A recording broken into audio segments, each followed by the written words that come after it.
The Church celebrates on September 5th the feast of Mother Teresa, a universal symbol of God's merciful and preferential love for the poor and the forgotten.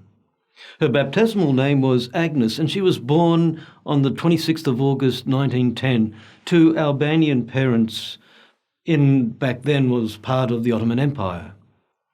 The youngest of 3 children, she attended a youth group run by a Jesuit priest at her parish, and her involvement opened her to the call of service as a missionary nun.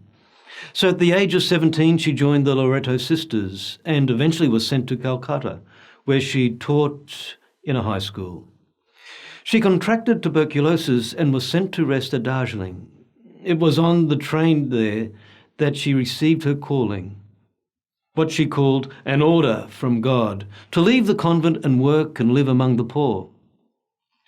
At this point, she did not know that she was to found an order of nuns or even exactly where she was to serve. "I know where I belonged, but I did not know how to get there," she once said. In 1950, the Missionaries of Charity were born, and from one single house for the dying and the unwanted to nearly 500 around the world, Mother Teresa set up homes for AIDS sufferers and prostitutes, for battered women, and orphanages for poor children.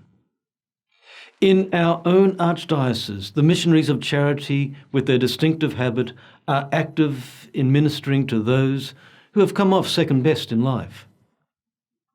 She often said that the poorest of the poor were those who had no one to care for them and no one who knew them.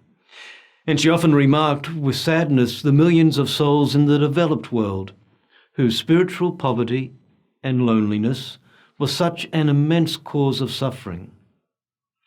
Mother Teresa died on September 5th, 1997, and was beatified only 6 years later. So on her feast day, we pray that Mother Teresa will intercede for us and that the work of the Missionaries of Charity will continue to be the practical face of Christ to the lost, the lonely, and the dying.